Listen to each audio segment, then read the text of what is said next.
Hi, hello. This is Charlie. You're watching Charlie Money, and today we're gonna do some update again on my U.S. stock portfolio. Let's try to do it fast and maybe in less than 10 minutes.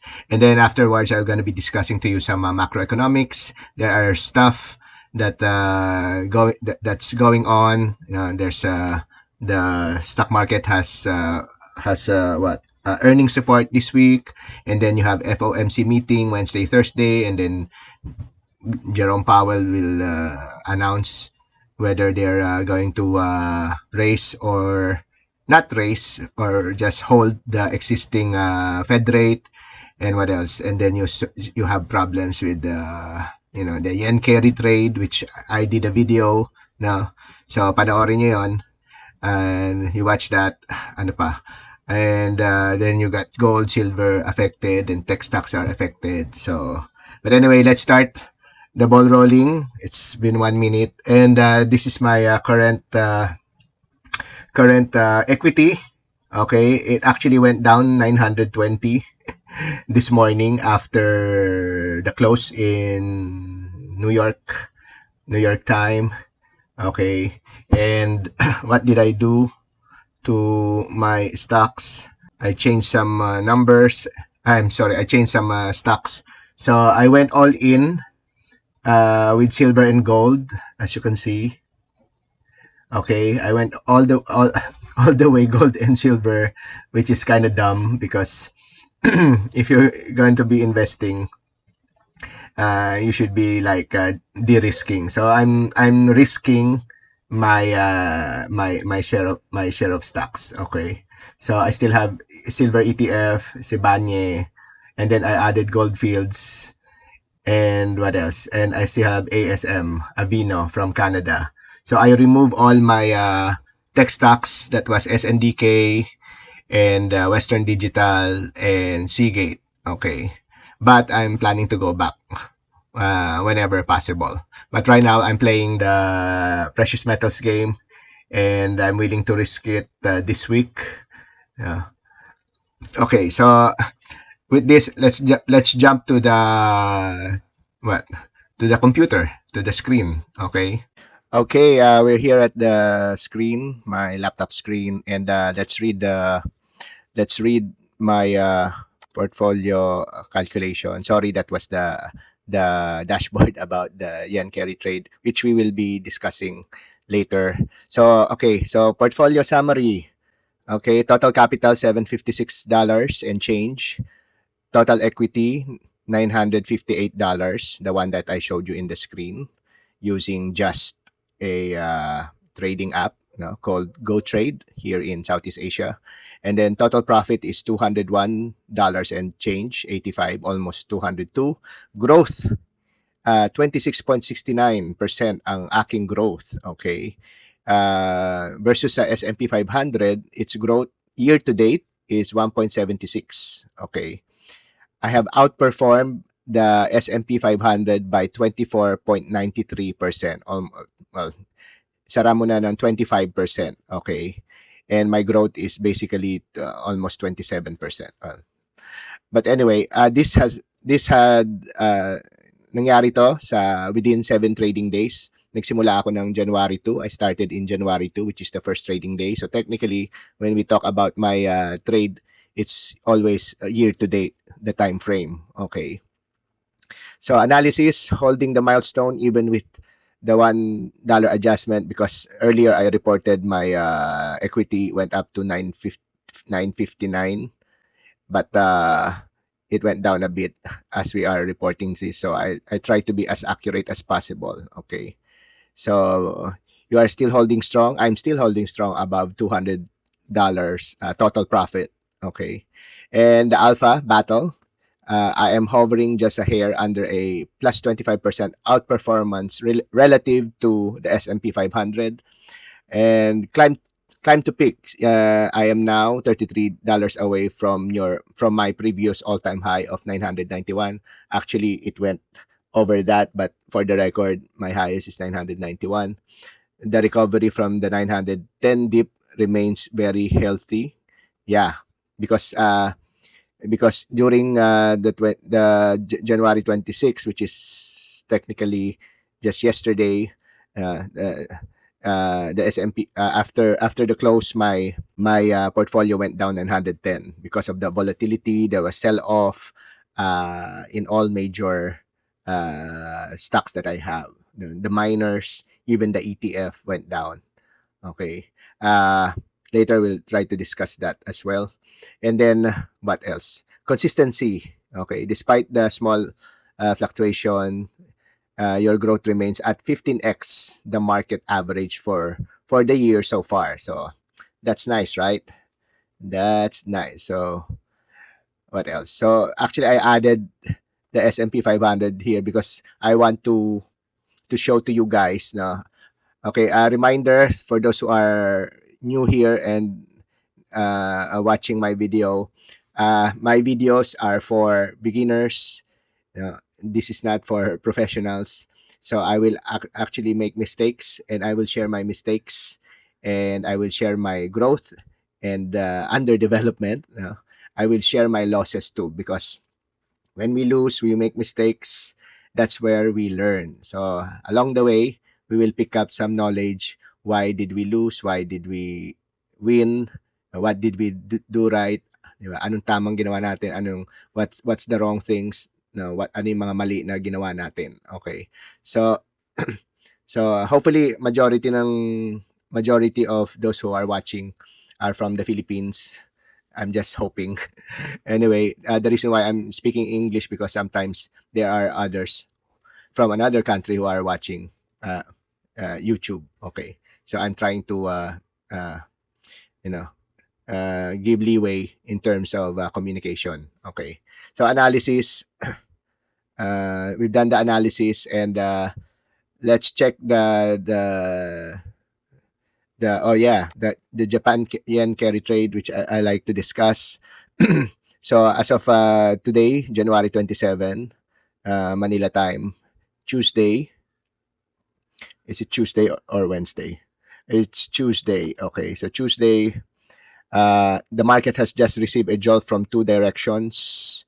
The U.S. Treasury market is reacting to debasement fears, while the Japanese Nikkei is fighting to stay above water. Okay, so debasement fears because the U.S. dollar is, the value is going down. Why? Because some big central banks are buying less of U.S. treasuries and buying more gold. Okay, that's one. And what else? The problem with the U.S. is that they just print a lot of money, and that's a red flag for other countries. You don't get to be number one without printing a lot of money to sustain your government, to sustain your military, and to sustain your being number one in the world. Okay. Well, the Japanese Nikkei is fighting to stay above. So this is the dollar right now. This is the Japanese yen. Okay, so it's 154, and this is the dashboard. By the way, I made it along with Gemini here, so you could do this as well. You could, you just pause and check out the this one, the table. Okay, so you could copy paste and you could do it on your own using free Gemini. Okay, here at Google. Okay, so that's the yen. So the red flag is 150. So if it means that if the yen goes 150 $150 for to buy a dollar, they need 150 yen. That means the yen appreciated, and we don't want yen to appreciate. Okay, and then Nikkei. If the Nikkei goes down 51,200, that's already weak and would cause volatility in the market. And then the 10-year yield. Okay, so if it goes up 4.5, the US, this one, if it goes to 4.5, that's a red flag. Okay, so this one comes from trading economics. Okay, so this is the Nikkei. So far, the Nikkei is what? 53,333. And that's good. It went up. Okay. It went up. And what else? Swiss francs. Swiss francs.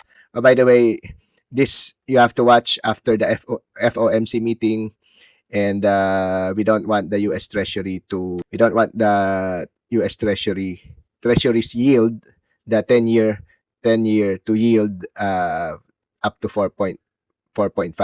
It means if kapag tinataasan ng Amerika ang kanilang 10-year na treasury bond, okay, so ibig sabihin kailangan in order for other countries and some corporations to buy yung debt ng Amerika, yung utang nila sa sarili nila, nag-i-issue sila ng mga bonds. So ganun din sa Pilipinas, same with Japan and others, they try to sell that in order to generate cash. Okay.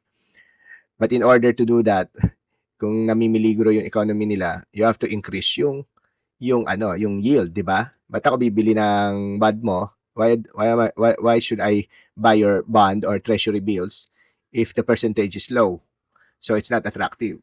But the problem with that, if the yield is up, that's a red flag. Okay, it means there's desperation happening. Okay, so based on our discussion last time from my last video, okay, then because yen is like in the red right now, and of course people will continue on borrowing money to buy shares of stock or gold or Bitcoin and other investment mechanism out there. So the next best thing is Swiss franc, okay, because right now the exchange rate for the dollar is just 77 cents per dollar, okay. But if that goes down, it means the Swiss franc also appreciated, so that's going to be a problem. So far it's 78. I think the Swiss franc is appreciating right now. It depreciated, sorry. So it went up, but if this goes down to 76, it appreciated, so it went up. Okay, it depreciated against the dollar, so that's good. So next, gold and silver. This is gold. Gold right now is around 5,121. Okay, so it goes down for 950. That's a record. I mean, you have to be wary. Okay. And then silver 112 above $100 psychological level. That's good. It's going to the moon. And gold is now above $5,000, so that's a record. And also silver is now above $100, so that's already above the target record. So let's VIX. So VIX is the fear and greed index. So far the VIX is low, 16. But if the VIX goes up to 20, that means trouble. Okay, that means trouble. And then if the S&P goes down to 6,800, that's also alarming. Okay, so this is the S&P 500 year to date. Okay, remember, if it goes down 6,800, that will like this one, below 600 in January 20, that would sound the alarm bell. Okay, and what else? So basically that's the Japan carry trade unwind dashboard. It's very important because if the yen appreciated so much and the US and Japan cannot control it, then all hell will break loose and the United States of America's economy will go back to recession like 2022. Okay, so like 2022, because what people are thinking that if the yen carry trade proceeds, and this time it won't be a flash crash. Okay, it won't be a flash crash, and it's gonna like Japanese yen will appreciate, and the Japanese interest rate will go up, and basically all hell will break loose, and the S&P could go down. The S&P could go down, like this one, 20%, similar to or or like in 2022 it went down how many percent? So 21%, similar to the 2022 crash. Okay, when the US had consecutive negative GDP growth in the first quarter and second quarter, so it went down. That includes Bitcoin as well. Okay, and then this one is the Trump tariff. So this is like a premature recession, which everybody wanted, for those who will take advantage of the drop, okay, of the crash. So 24%. This one was 17%, but I know it's like 20%. But anyway, both are considered crashes. But the longest one was 2022 because it went until December 2021 up to October 2022. But there were like jumps in August, but it went down until October, and then everything went back again, rosy. Okay, so basically that's it for today. And these are like the news. So FOMC, Fed holds at 3.75 interest rates. So after this announcement on Thursday, watch out for the Treasury bills. Okay, and the dollar slides again to 4-month low. Efforts to boost the yen, which could spell trouble for U.S. equity. So this is the yen carry trade I'm talking about. Okay, it will affect not only the tech stocks and other stocks, but defensive stocks as well, like gold and silver and utilities. But they will go down just a bit, but quickly it will pick up. So I'm confident with my gold and silver right now. Okay, what else? So basically that's it. That's Laika. I was listening earlier to her music as I was preparing for this. She's a DJ, by the way, DJ Laika. And you could try to check out her YouTube as well. So that's it for today, and thank you very much for watching. See you on the next video.